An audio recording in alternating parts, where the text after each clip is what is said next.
Welcome to the Mum All podcast. I am Eleni, your hostess and creator of this platform, where I invite guests to answer my never-ending questions on what the fuck is happening in our little teeny tiny corner of the world.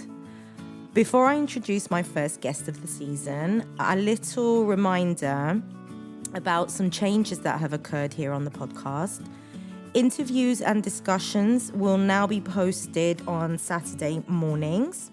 And during the week, I will be dropping shorter episodes that include some kind of commentary by me on various issues that have caught my attention. It's sort of like what I do on stories on Instagram, but a kind of monologue. So these monologue episodes will be available, well, some of them actually will be available only for Patreon subscribers. So if you want some extra content and you love listening to the podcast and you want to help to keep this show on the road, head to the show notes, find the link and sign up for as little as 2, 5 or 10 euros a month. Now, let's get into the first episode, which is with my dear friend and ex-colleague, Kath Toumbourou. Today, we talk about racism, the pogroms that took place in Paphos and Limassol during the end of the summer. We talk about the old town of Nicosia, and there's a little bit of Cyprus history in there as well. So, on with the show.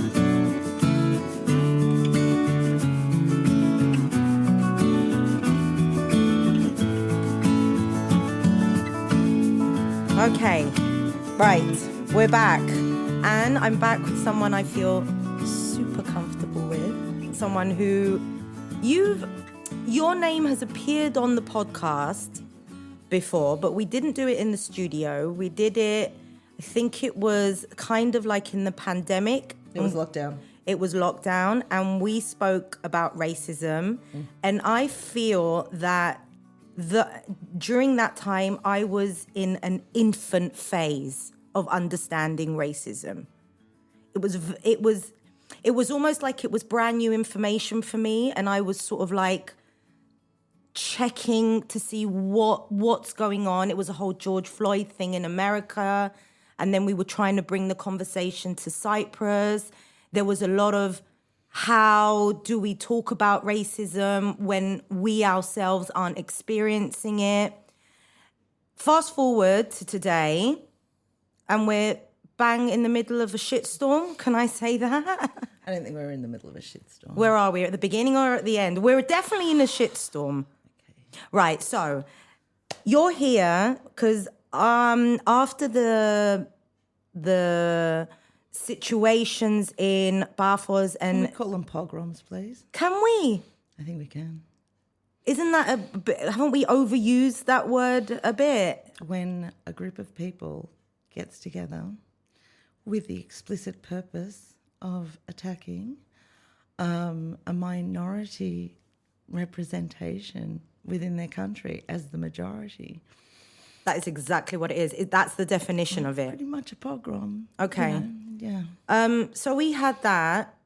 So I really want to talk about that a little bit. And why are you here? Because you are a person who, first of all, you live in the old town. I've been here 23 years. Like I've been interacting, living, participating in the old town for 23 years. And I'm Cypriot. You say that proudly. I say it as a putting a stake in the ground to say that Cypriot can be, I think, if we'll go back in terms of like why I said that specifically, because there is a dominant narrative in kind of the mainstream cultural landscape of there being this 60% Greek Cypriot, 40% Turkish Cypriot, and that's it. Like, and those are Cypriots. And then, you know, the entire image of A non-Cypriot? I would say the portrait of what that kind of sets the dialogue basis to say Greek Cypriots, Turkish Cypriots.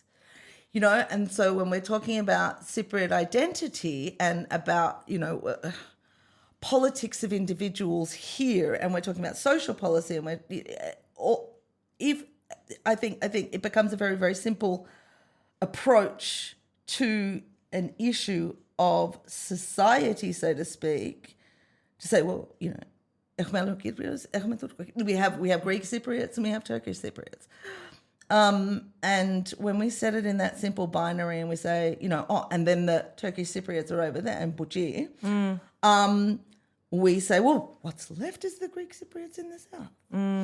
And so that reductive initial basis and approach to our collective identity is the beginning of the part of the problem. And I find this, and okay, so we'll say that I've had a relationship with the Old Town for 23 years, but I've also been in news for 23 years. And I've also been monitoring news phenomenon and processes for 23 years in a variety of different ways. Newspaper editing for 16 years here, consulting, for a variety of local-based NGOs and international organisations, for the last 7 years, and consistently participating in a discourse and a discussion of what this issue is. Do you feel it's changed over the years, the discourse? Yes, Eleni, of course it's changed. Okay. No, I don't. That's not why I was giggling. It was a nervous giggle. Or maybe I should phrase the question as, did you see this coming? Okay. We are talking today with a person with attention deficiency, which means that I cannot effectively organise the flow of thoughts. It's all happening at once. We are inclusive here at the Mama podcast. You are welcome here. But what I'm trying to say is that I'm having 19 consecutive thoughts right now. I'm like, do I start in the 80s? The reason why we landed here today. Do you want it? Yeah. Okay, let's go for it. In 1974, something major happened on this island that we'll refer to the south, but the same phenomena exists in the north because Cypriots on both sides were ethnically divided. But before that particular moment of ethnic division, they were both Cypriots. And so, which means that, melded ideologies, melded identities, they're very, very similar. But I'm going to talk about the South because that's where I live and participate, and I don't. But there'll be a lot of Turkish Cypriot listeners here who will say, "Oh yeah, the same thing's happening in the North," because I know because I've had these discussions. Oh, just kicked it. Yeah, it's all right. No, it's fine. It's fine. Just don't kick it again. So make sure you speak in the microphone. I will speak in the microphone so we can hear you clearly. Okay. So in 1974, we were a primarily agrarian society. And with a colonially enforced elite who were running it, so the so-called establishment with the English school, with the blah, blah, blah, blah, there was like a subsect of Cypriot society appointed by the British to run us in the courts and the blah, with the systems they'd set up. So that's the way colonization works, and that's the way colonialism works. Signed the Treaty of Independence. We tried to ethnically cleanse. 1974 happened. And so, you're going to get so many, well, actually, no, but never mind, let's keep going. And then what happened was an agrarian society was forced to modernize rapidly based on a post-conflict context, which means that your economy has been impacted greatly and the way things were happening before was interrupted. And so in agrarian context where we're all in villages, the women stayed in the home. Why is she bringing feminism into this? Because feminism always matters. So women were in the home, and the males were out earning a crust, and that was the traditional role in the society. And we won't say that it was always, the absolute rule, but it was the way things happened for the majority. And then 74, in order to regenerate the economy, the industrious and intelligent women were sent out into the workforce. And so they were sent out to participate in the economy and to reinforce and to bring everything back up. And we prospered and we thrived. Like one thing about Cypriots is that they're pretty amazing and industrious. Like when they get to work, they get to work. Mm-hmm. We are a post-colonial, post-conflict success story, I would say, even though there's a whole lot of like horrendous crap that we haven't dealt with yet, but that will come as part of the picture later. So when you have women leaving the household, what you're left with is a labour vacuum within the household. One of the biggest problems that happened was rather than redress this vacuum with a better and more equitable distribution of labour within the household, women went out and socialised themselves as quote unquote men in male roles. Men were out doing male roles, and there was a vacuum in the household. Now, being young families, grandparents also enter the workplace as well. And so, the ever benevolent, thoroughly misguided Spiro Kyprianou invented the domestic worker a visa, to bring people over from less developed countries to fill the labour vacuum in the house. And so what we call generally in social terms unpaid labour got a price. And it was dirt fucking cheap. Yeah. And it still is. And it still is. However, why was that bad for feminism? Because women's work got a price and it was dirt cheap. And it was being done by others. And if we didn't like the work they did, we kicked them out of the country. And I would say, for the last 5 decades, this phenomenon has been in the process of us dehumanizing a fundamental... Now, what happens when you've got this cheap as chips labourer in your house doing all of your most precious, most valuable work, raising the next generation, taking care of you? We don't have we don't have elderly care centres here that are worth anything because, quote unquote, they're too expensive. It's cheaper to bring a human being over to do that work. All of these things sound absolutely psychedelic, even as they're coming out of my lips, but it's the way things are here. And so we do have to take a long-term look back at how the ethnic majority, entitled Greek Cypriot people with voting rights, felt empowered to march through streets they view as their own and absolutely terrify and terrorize ethnic minorities. So I want to go back to the night where people and businesses here in the Old Town were warned. I'll say the third pogrom, as we'll call it, was planned. The third pogrom. So I was sent a little visual with guidelines to give around for people who may have been in danger. And I felt sick to my stomach when I saw that. I understood the reason, but at the same time, are we literally warning people to stay away, to not work? Well, it's not people. Come on, babe. It's not people. Darkies.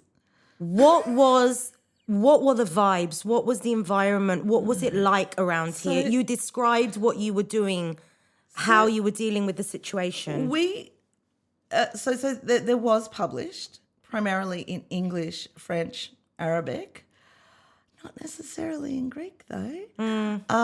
A series of instructions of, people of minority background. There is a protest organised by a major political party.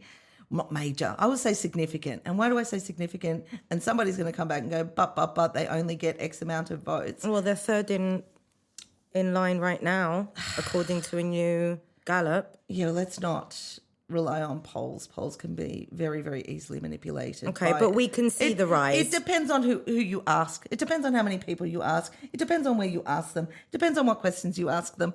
Local Cypriot, quote unquote, polls, especially in the Greek language, can be produced for whichever outcome the poller wants. Okay. So who owns the polling company?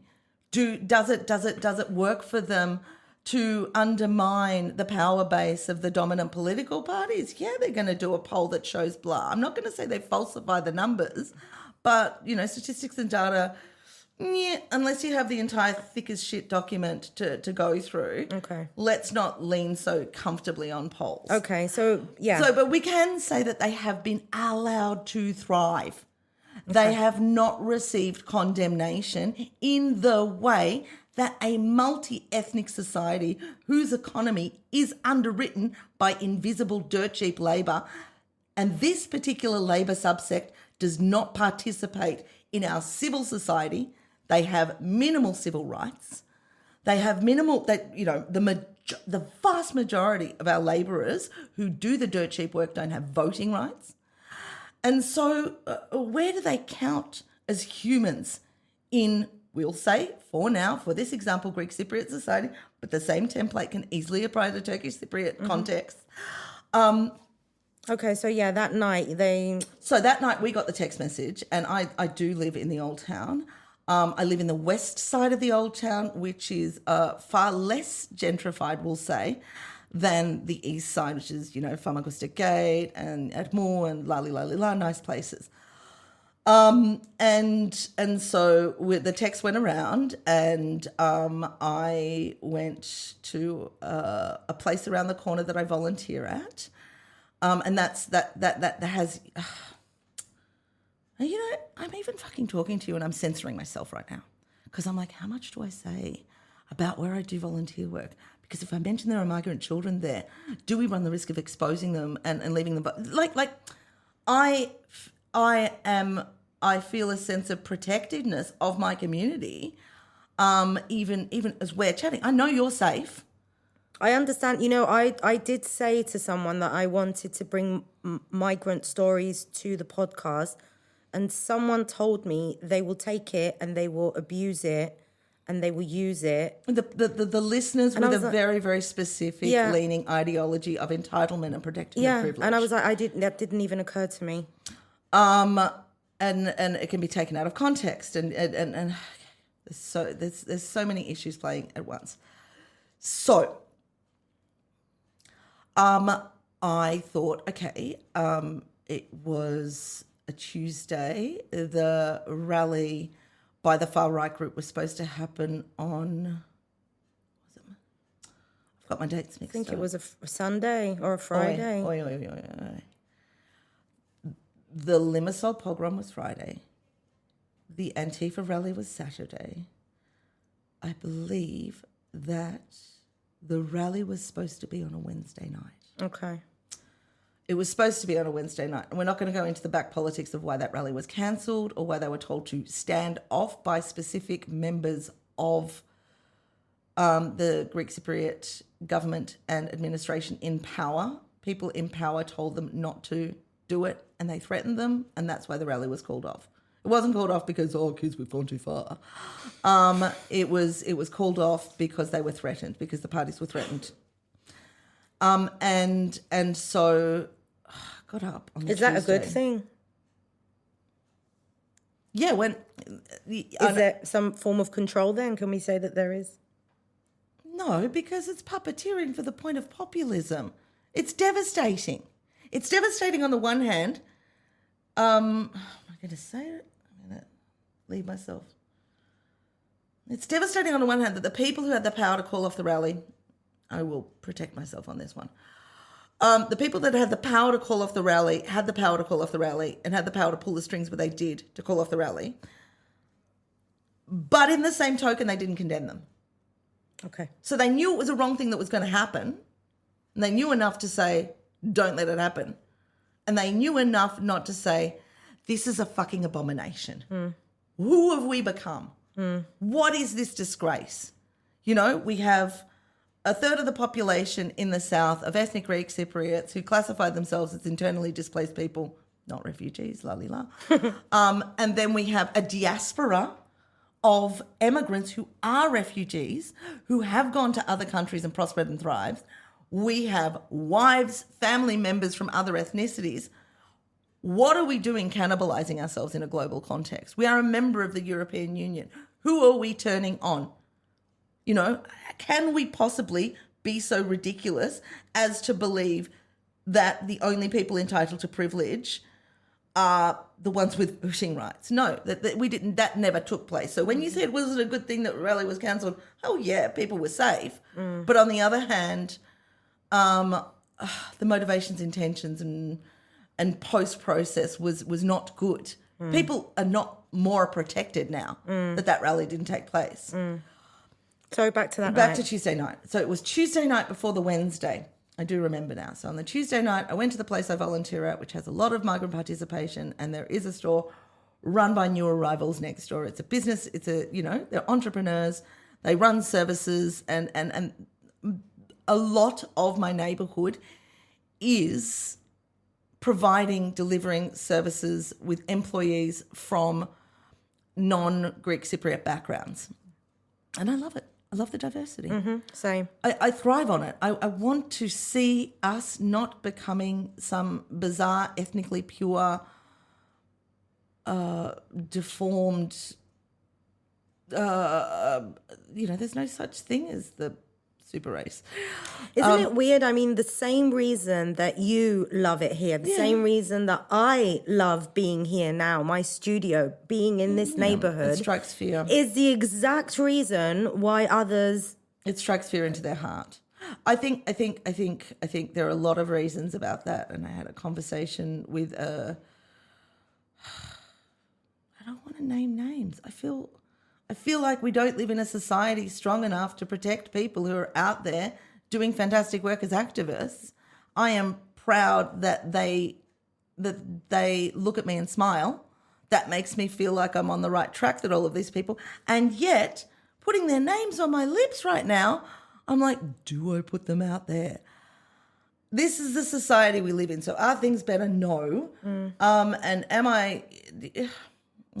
Anyway... So I was speaking to a very good friend of mine who is a very, very tireless activist, and everyone will know who they are, but I just feel a sense of protection of them to speak their name.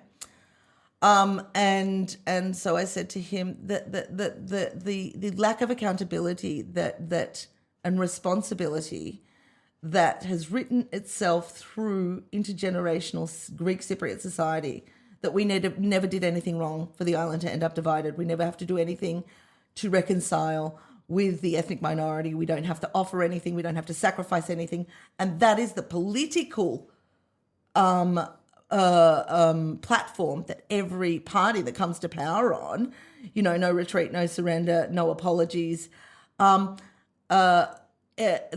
in itself creates an environment where when we see, as an ethnic majority, as Greek Cypriots, other people prospering, we feel like something's being taken away from us because we don't know what it is to share.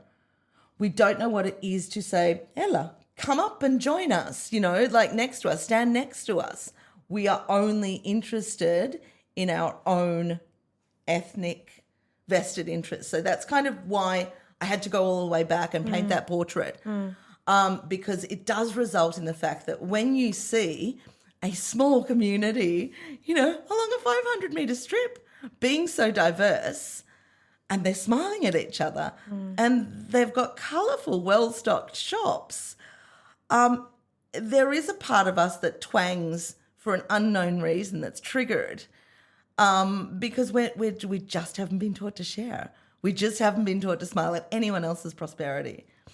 And so on the Tuesday night, again, I did a stroll around my block. I did a 100-metre radius of my block. And I went and spoke to the guy next door to the place I volunteer at. And I said, tonight you're going to go home, aren't you? And he said, tomorrow night you're going to go home, aren't you? He said, I'm going to close at 5 o'clock. Because, the sun will set at around 10 past 7 and nothing can be guaranteed. And I said, I don't like having this conversation with you. I feel apologetic. I feel embarrassed. However, I want you to tell your friends, even those who are if it's sleeping rough, even those who don't have a place to go, to come to your house. You guys can have dinner together and, wait for the risk to be lessened. And so I went to my bakali, who runs the most magnificent dwelling of the most fantastic, the spiciest freaking chilies, the best chutneys, the best beans, like fantastic foods and veggies at a price that you don't find at the supermarket. And I said to him, what is your plan for tomorrow night? And then I went behind to my neighbor who runs a wonderful Punjabi restaurant. And I said, Marco, what are you doing tomorrow night? He said, and I said, well, what about all of your customer base that works for the delivery places? Will you please instruct them that, the €2.50 they're going to get for the entire night's shift is not worth their physical well-being and not worth the fact that, their mums and dads are at home and they're worried about and they're supporting families back home with the bloody pocket change that we give them, when we tap an app so we can sit on our asses. And he's gone, yeah. And I'm going to virtue signal here, but it was nice because when I was in the shop having a chat with my neighbour and saying, please tell everyone in here that tomorrow night is probably not the best night to do a shift and we don't want anything terrible to happen and I'm sorry that I'm saying this. And Marco was like, oh, I understand. And thank you. The other people in the shop were like, they were moved. They were touched by the fact that, a tubby middle-aged white woman had walked in and said, please keep safe because you're my neighbours and I care about you. Or my front door is the one on this side with this particular colour. And tell everyone, like, if they're in the hood or they feel unsafe to bang on my door and I will definitely go out. And do the thing that they can't do. I have the right to react. You have the privilege. I have the privilege to react. No, but I also have the right. I should absolutely have a duty as well. Sorry, that's the word. Okay. But just to finish that, to top this off, this bloody walk that I took that made me very upset. I came home and I was thunderstruck. Like I felt really upset. Why did I have to do it? Because there was no promise from the effing coppers. The coppers didn't say, we will keep the peace. The coppers joined in and said, dark-skinned people stay home. Asian-looking people stay home. Were the coppers around? The coppers went out from about 5 o'clock and then they knocked off at 10 o'clock and then they absolutely evaporated. Okay. Were your neighbours, the people that you spoke to, were they aware of what happened? How were they? Aware of the pogroms, yeah. Because, in all this Limassol and information... Paphos. Yeah, okay. So were they aware of what happened in Limassol and Paphos? Yeah, with all... where I volunteered. Did they know? How are they getting their information? Group chats, Facebook, text messages, other drivers. People have family members in different towns. Word gets out really quickly. Okay. That they're attacking migrants. Yeah, that's just, 4 words. So they were aware, fully aware. It wasn't brand new information to them. When I came to the studio the following week, I was told by my neighbours here as well that they shut shop. It was so quiet, my neighbour said. It was like a ghost town. It was worse than the pandemic. It was scarier than the pandemic. I mean, I had friends who love the old town who we'd kind of created another group chat and we had agreed to take some strolls around in the evening to make sure that, some little machismo cowards weren't going to use the cover of darkness to... assert their dominance and power in the neighbourhood. So we were keeping watch because we didn't trust the police. And what's to trust? They're going to protect us, but they're not going to protect our neighbours because they let that message go out. They didn't say, oh, don't worry about it, we've got this. They said stay inside. That was really upsetting for me, and I kind of dwell on that. What do you have to say about the people that say that the old town is dangerous? It's dangerous. It's dangerous. Put on your straight face. You know, I said the other day. It makes me happy. It was after we had coffee. Yeah. And I said to you, I usually go walking in the park, but someone said that a woman was almost attacked in the park. Caucasian male. So a Caucasian male. It was so weird that they had to say that he was fair-skinned. Yeah. Ridiculous. Anyway, and I said, you know, I'm walking around the old town now. And it's like, I'm afraid to walk at the park. And I have no problem walking in the old town. No problem. This is a really, really dirty, low-down thing that I'm going to say. You can show the... Well, my question was very dirty and low down. Okay, so, yeah. Okay. People who say the old town is dangerous, I am happy to hear them. They can stay the fuck out of my old town. Number one, it is dangerous. Stay away, racists. Nassau's farmer. It's not going to be the darkies who are going to eat you. You do not want to cross the street with this. It's the light-skinned people. We're coming for you. We're coming for your privilege. The second thing is, are you fucking kidding me? If we are so much as touched by a dark-skinned person in this fucking country, what are we going to do? Like, you can't get a domestic worker refusing to work extra hours on a fucking Sunday before they accuse her of fucking stealing jewelry and deport her. Oh, it's dangerous. Who's going to commit a crime against a fucking white person? Like, who's going to dare to do it? What protections do they have? They so much as look at us the fucking wrong way, we get a pogrom together and destroy their fucking businesses. And you're telling me it's not safe for fucking white people? Yeah, the old town is dangerous. It's dangerous for the bloody minorities and new arrivals. You know, and I tell my white kid this. Don't be too cocky around your neighbours. Don't be too confident. Don't swing your white privilege around because you know that you are immune from danger from your neighbours. They wouldn't dare because we have that power over them. It disgusts me that people want to say the old town is dangerous when they know that the dark-skinned humans with no civil rights who do our unwanted labour on this island are fucking disposable according to the white people. Well, they're not even humans. They're disposable. You don't like it? Get rid of it. You know, it doesn't participate well. It's not the proper well-behaved migrant. Deport it. You know, and I'm not saying this, obviously this isn't my ideology. But you have to know what the people who you don't agree with are thinking. Like, it can't just be that I don't agree with you. You have to put yourself in their mindset to see which perspective they're taking it from. I like what you're saying now because I think I'm coming to that conclusion that you have to know or you have to understand or you have to be aware. You have to be aware.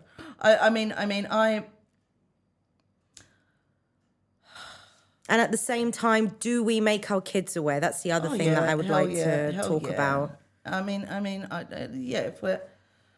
When we talk about anti-racism and as far as parenting. With my kid, I like to start stories with personal examples that can add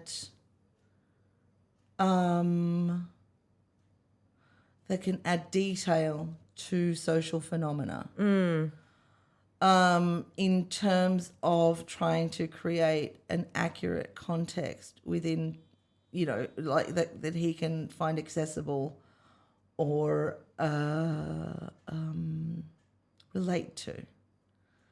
You know, which means that I am I don't know, do I call myself a triple migrant?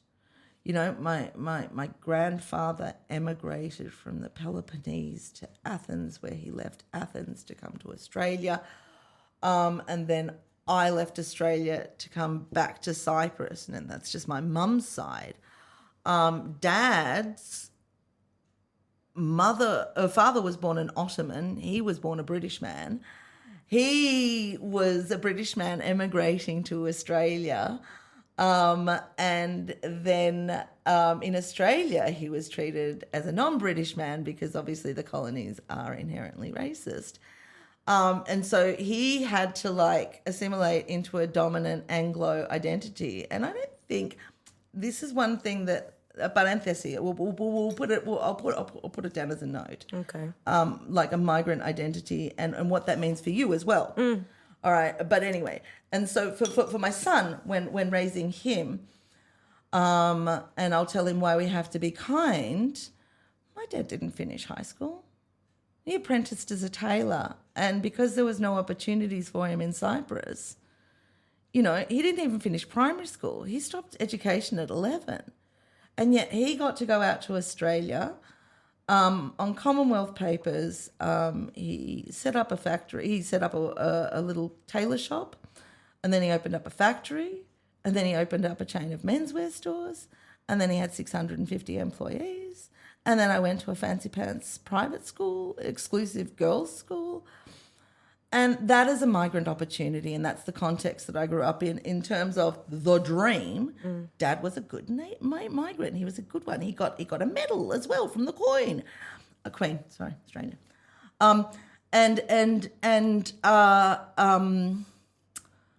But then you would be surprised at how many job opportunities as a budding journalist in Australia that I was overlooked at, because in my decade, in the 90s, the surname Toumbourou was too difficult to pronounce on white people television and radio. You know, and the only place for us was on, you know, the special broadcasting service, which was a foreign language, you know, and that's where all of the complicated surnames, it was a repository where we good migrants were kept in our place and we got our little space. Because the rest of media was for whiteys and Anglos. And so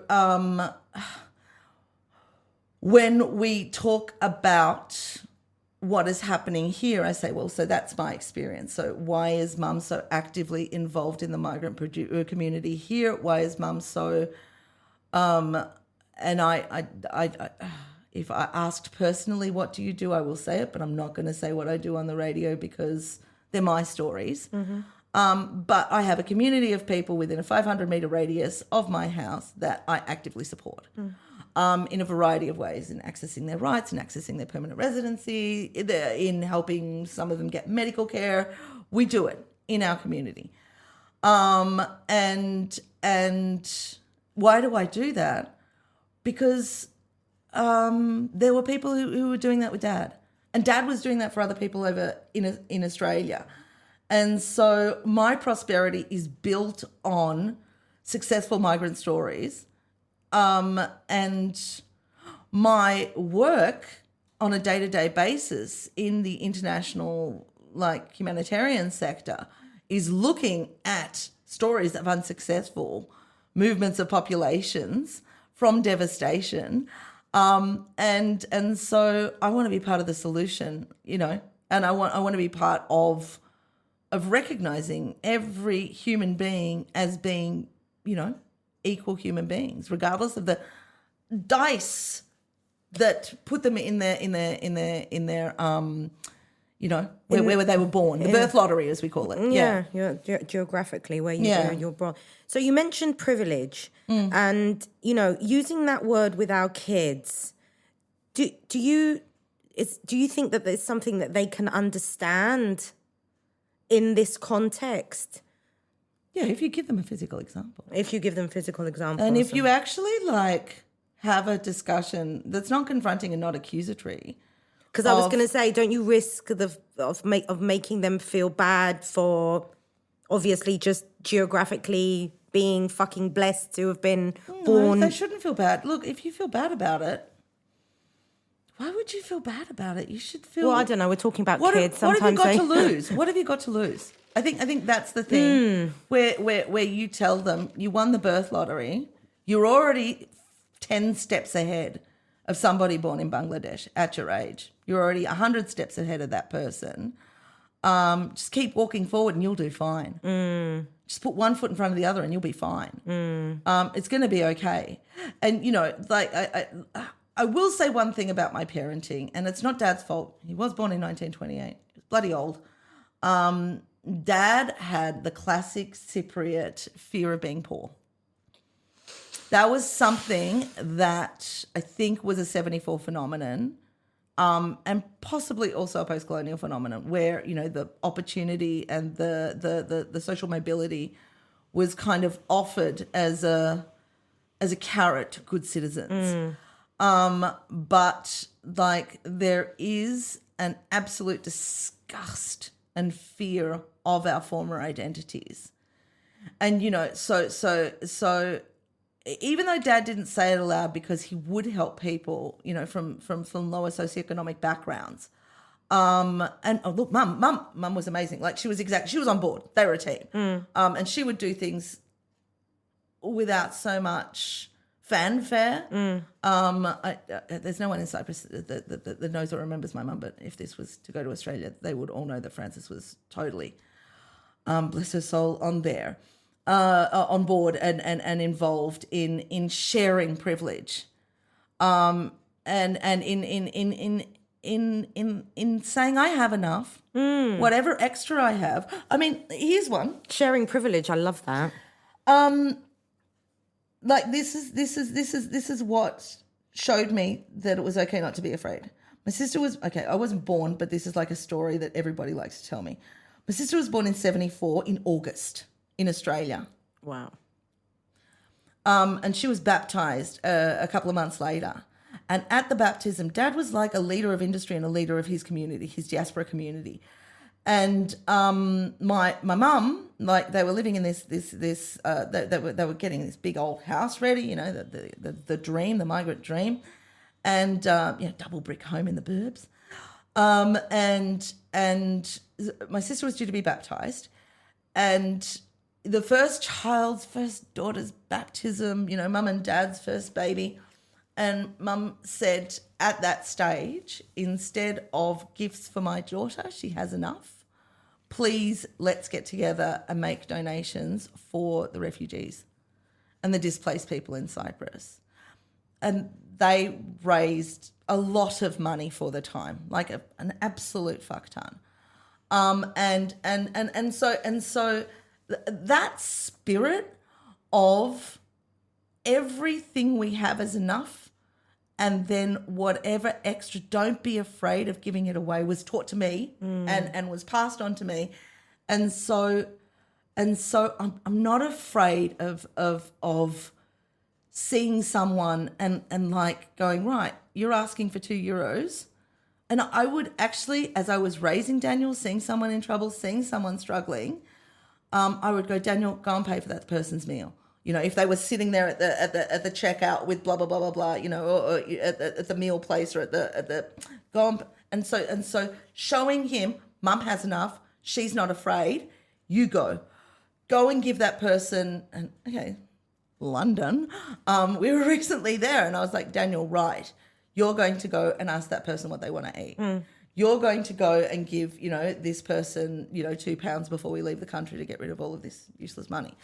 You know, that I don't want to change, that I don't want to, you know, I'm going to lose value on it. No, I'll just give it to someone. I don't need £5 for next time I go to London. So, I've always got a fly in here. Every single fucking episode, there's always a fly flying around in here. Turn the mic on. Maybe the fly has something to contribute. So, but what I wanted to say, and I don't know if this will end up in the podcast, but what I wanted to say to you is that you have a series of latent memories and experiences of your life in the UK that are only now, with your age, starting to dawn on you as being unfair and abnormal. And that is the curse and the blessing of growing older. is that with every stupid asshole here that we get older, we learn something new. We come to a new realization. We are burdened with new knowledge, information, with new realizations, dawnings. And there might be, a couple of epiphanies in the path ahead of you where you go, that was fucking racist. That was, not I was. And you can say, you might even realize that you, in your endeavor to pass as an Anglo-British person and to like just not be noticed, allowed other things to happen to other people because you were afraid of being the next one. What sort of a surname? What sort of a name is Eleni? Yeah. Or you had to, anglicize your name to make your name, Helen, or it's a survival tactic. Yeah. People here have, even okay, this is a tangent, but welcome to my mind.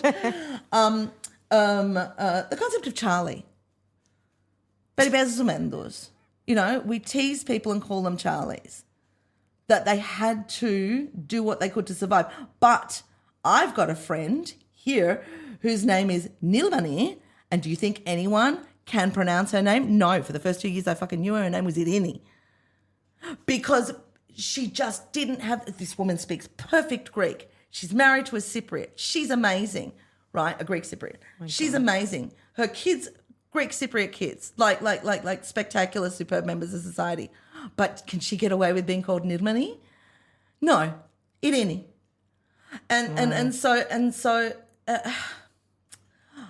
I'm not saying, that's an example of racism, but I am saying that we sit in our home countries and we want to pick on people who went to find a better life overseas. And it's a lack of compassion. It's a lack of self-awareness. It's a lack of introspection. But we're not encouraged as Greek Cypriot voters to be compassionate. We're only encouraged to be compassionate με τους συμπατριώτες μας, with our compatriots, like with the people who share our ethnic identity, with this campaign and that fucking charity thing and this thing. So where is this going? What do you see in the future for Cyprus? And you could take it politically if you want, or you could take it socially if you want. I know that they're intertwined, kind of, but, we mentioned earlier that Elam is on the rise. I think they are, Gori. I don't know, love. I think that there is. Well, if I'm basing it on what I'm seeing in the rest of Europe. Goodness gracious me. Or is it just social media that's confusing me into thinking because they've taken over and their voices are so strong and so many? Oil because you said it earlier. The squeakiest wheel gets the oil. You said it earlier. You said there are activists, there are people who are literally afraid to stand up and speak. I didn't say that. I just said I'm afraid to say their name on their behalf because I don't want to expose them unnecessarily. But they are also afraid because where are those voices? Well, okay. I'm not seeing them. Are they being drowned out? They're not. By... I outlined it before, but I'll be more explicit this time. Okay, and I want you to envision where you see this is going. Okay. Is it going to get worse? Or is it going to get better? I'm sorry to simplify it so much, but I need a fucking answer. No, you don't. I think I do. You need to feel like... I need to feel that this is a world that is worth raising my kids in. Look, it'll always be a world worth raising your kids in because it's your job. That's your job. It's not society's job to raise your kid. It's your job to raise your kid. It's a job. And it's your job to find the society within which to raise your children. You'll find that. It doesn't take much. It takes a village. It's not very big.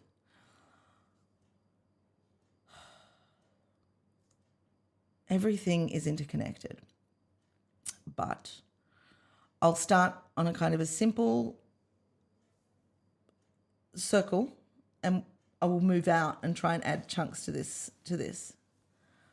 in the beginning, what we have in a Cyprus media landscape is a native tongue media landscape. We don't have a diverse media landscape. So you're in an echo chamber. You're in a very small echo chamber of a series of private media owners who aren't making money off their press. They're making money off clickbait and selling your personal data through advertisements to, so your attention is being sold when you consume media.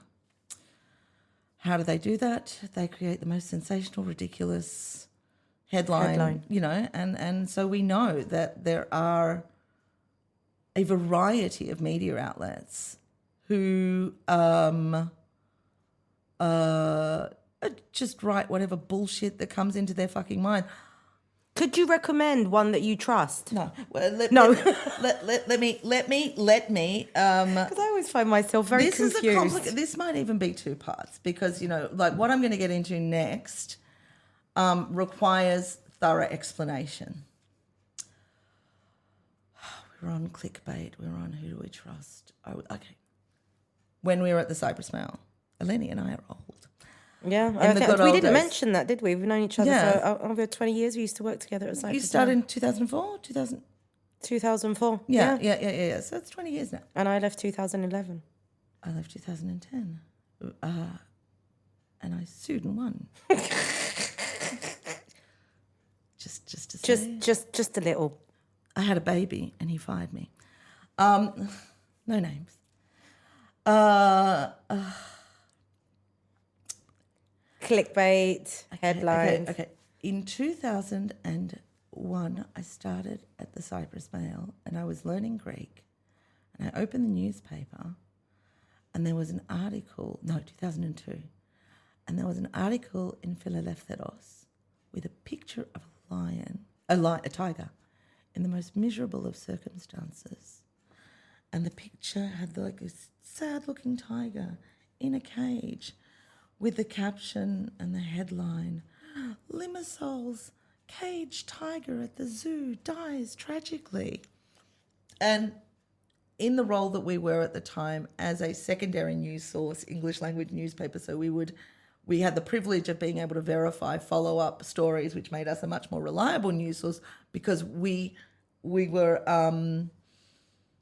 not a primary source. We were a secondary source, being secondary language. So we got to look over the papers and follow up these things. So I got this article about the lion and I handed it to a journalist and I said, right, call the zoo, call animal rights campaigners to see if they knew about it, if they'd ever brought it to the media attention before, or if this lonely tiger had been sitting there for years, get these two sides of it, and see what we can do. Calls the zoo and the zoo says, the tiger died 5 years ago. It's been long dead. And that was my first experience of what I like to call the Mediterranean media model, where a business person with vested business interests does whatever they can to get a paper out. They don't imbue a sense of accountability or objectivity. Come on. And it's just gotten worse from then. Okay. Why? Because we're not making money from advertising revenue with people who give us money based on our editorial stance. They're giving us money based on our clicks. And so, and we're not even getting the advertising. We sell property and then other people come in. So it's much more complicated in terms of a media landscape. How does it create revenue for producing journalism? What do you need to produce journalism? Journalists. How much are they being paid these days? A fucking pittance. What are they being expected to do? Produce, click, produce. And so what you have in terms of a media landscape is absolute unaccountability. It's the wild, wild west out there. Jungle. We don't have any consequences for producing false information, right?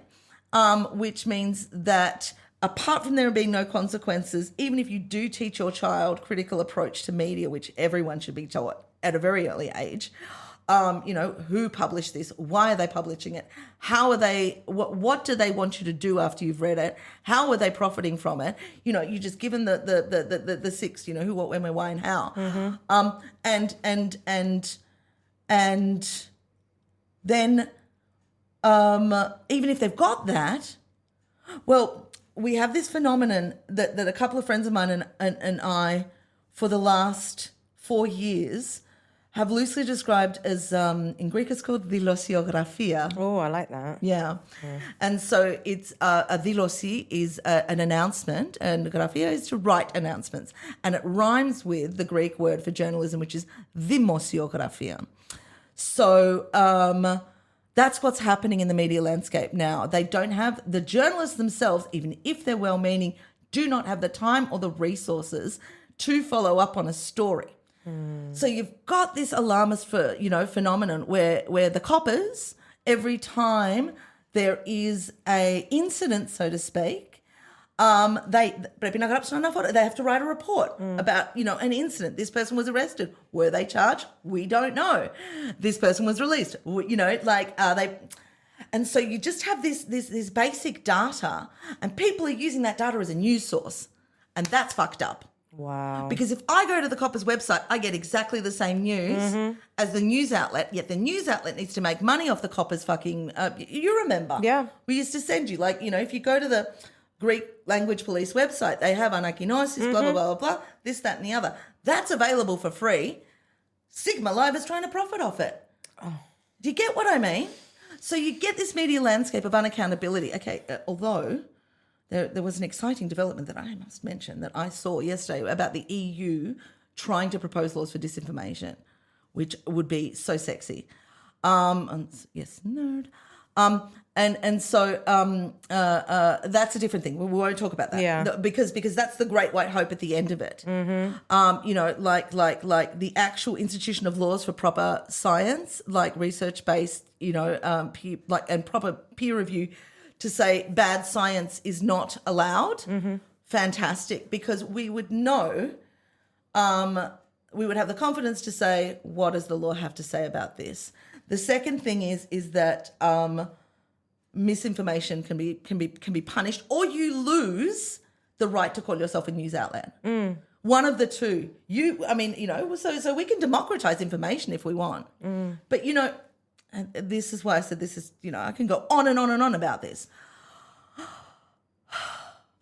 I've always said since the rise of the digital era and this so-called democratization of information, the bucket of water thing that we a couple of weeks ago, you and I, and I said we turn on the tap and we get a glass of water and we still filter it. Right? Yeah. Because we're like, not so sure. Even though I'm paying my water bill, not so sure. Yeah. However, the internet and the information of the internet is somebody walking through the streets with a bucket of water and just saying free water. Yeah. And we get a cup and we scoop it out and we slurp it up. Right? And we think that that's the democratization. And so no one says, is this petrol that I'm drinking? Is it pee? Look at where your mind goes to. Yeah. Is it chlorine? Is it ammonia? Ammonia is white. Chlorine is white. Hydrogen peroxide is clear as well. Vodka is as well. Ooh, right? But it's free. Yeah. And that's the democratization. And no one asks. They just take a scoop and take a slurp. Yeah. And they're not critical about what they're consuming. And they go, this businessman's giving out the free water. I was like, where is he getting the water from? And why is he giving out free water? And why does he want you to take the free water? And so that's what we're talking about, the environment that you're saying, what's a reliable source. I'm not going to advocate anyone because but go to the original source, go to CNA. Because at least it's what the government wants you to know. Do you get what I mean? Yeah. There are a couple of Facebook pages, Instagram, but it's not news. What is news these days? That's another thing. What counts as news? Alli But okay, all right. So then we go to the local social landscape. Yeah. And we say, how do we change things? We change things through law. How does law change? Law changes in Parliament. Who were the people in Parliament? They are members of Parliament who were voted in. Who were they voted in by? They were voted in by Greek Cypriots. Yeah.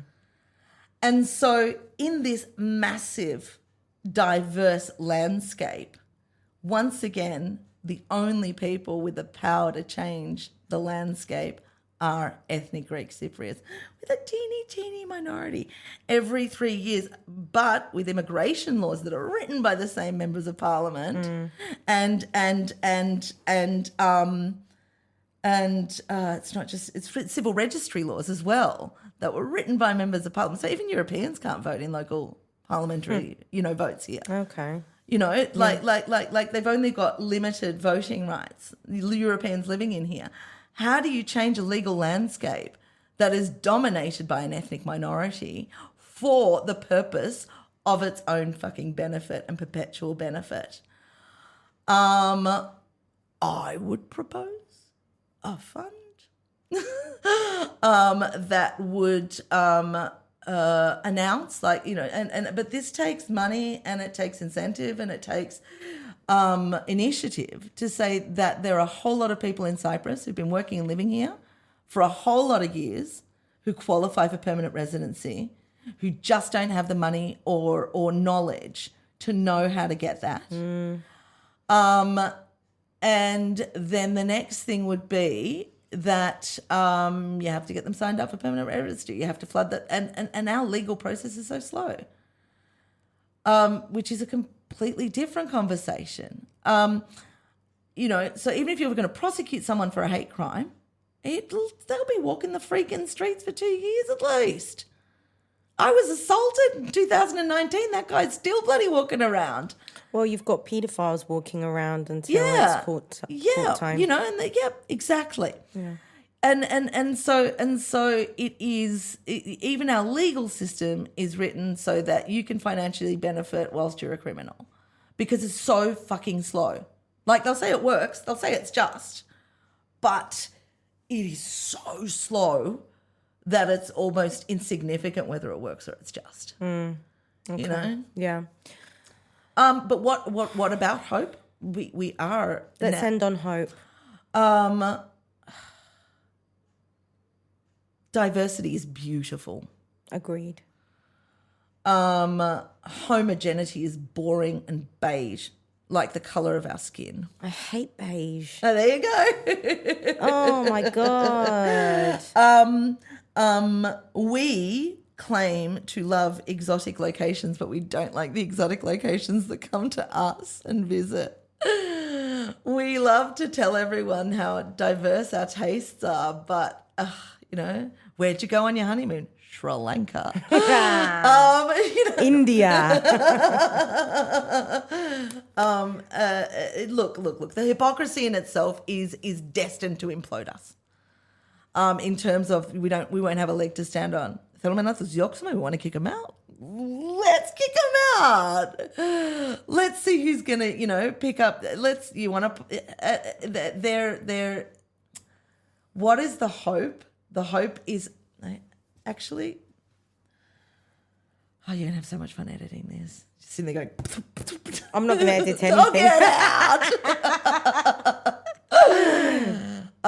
What is the hope? Where do I find the hope? We're not actually racist. Our policies protect privilege. That is my assertion. I mean, we were just coming here. There was a bloody copper strolling down the street, standing with two Turkish Cypriots, shooting the breeze, having a great old time. Right? Like, as I was arriving here. When we are off guard, on our own, chilling, when no one's fucking looking, we are not racist. And people are like, oh my God, blah, blah, blah, blah. We are not racist, Allah, but we fucking love our privilege, right? And we will do anything to protect it. And that is a cultural thing, right? It is not a Greek Cypriot thing.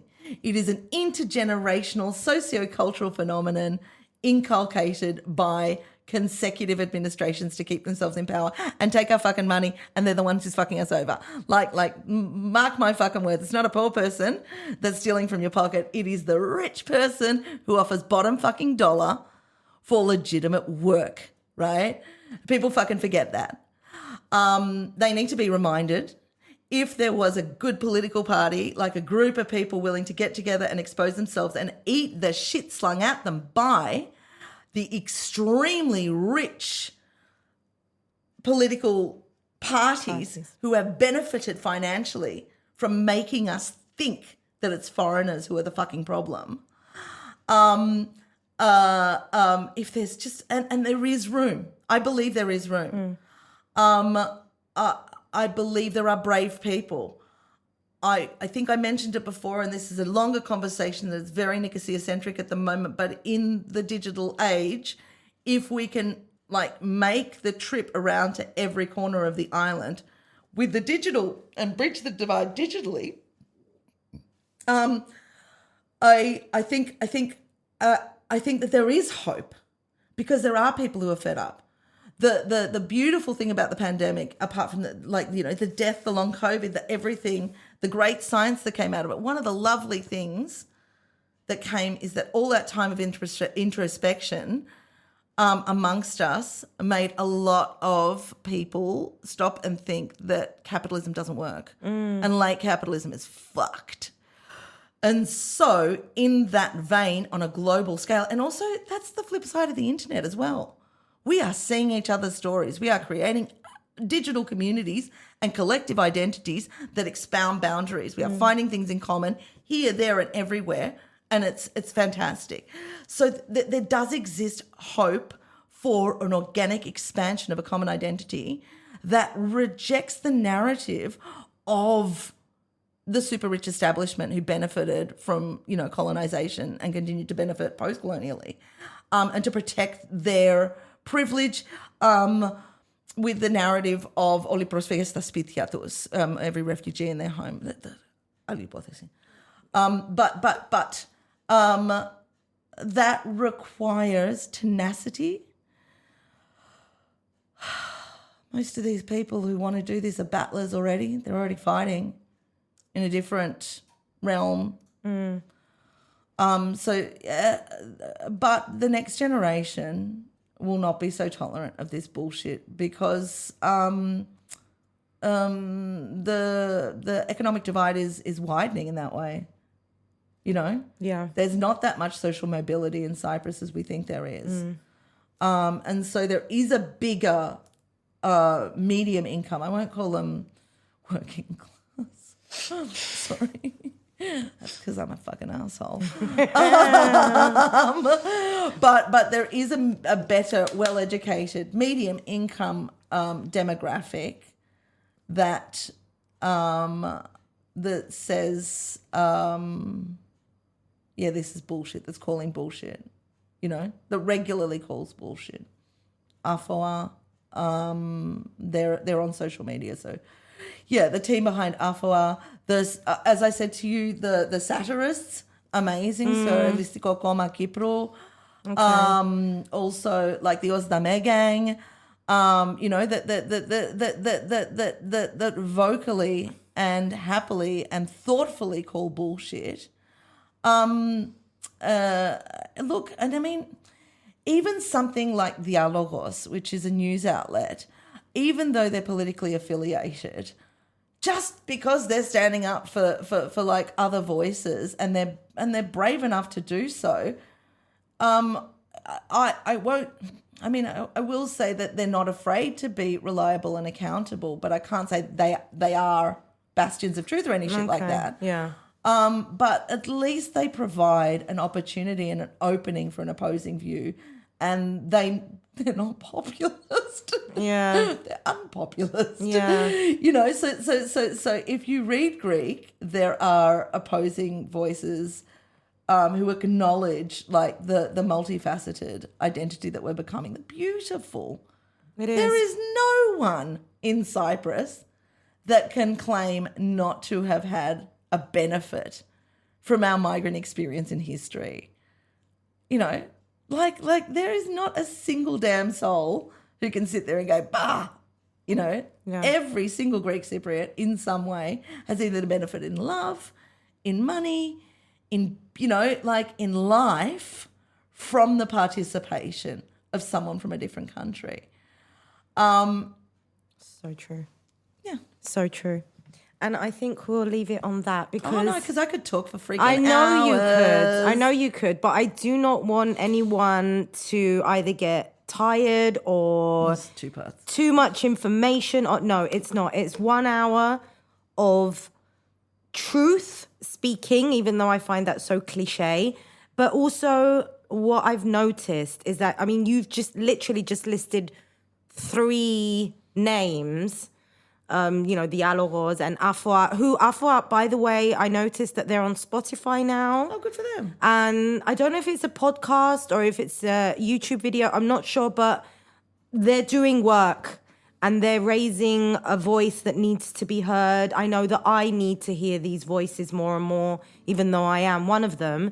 And I feel there's a need, there's a hunger for people with similar views to you and me that want to hear. They want to know what's going on. Sort of like we're being drowned. I just find that the safety of belonging to an ethnic majority means that we're willing to compromise with the participation in the kleptocracy and kuparokratia, as we call it here, because it offers us a protection that fearlessness does not.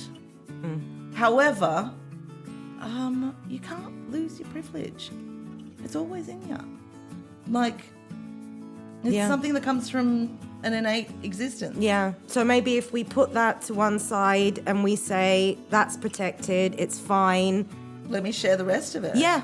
Let me go on to do whatever else it is that I need to do. Elevate the humanity of the person serving me or, you know, cleaning my bloody shelves or restocking my bananas. Yeah. Say fucking thank you. Why not? Yeah. Thank you, my darling. No, thank you, my darling. I love you so much. Oh, I love you too. Thank you for coming.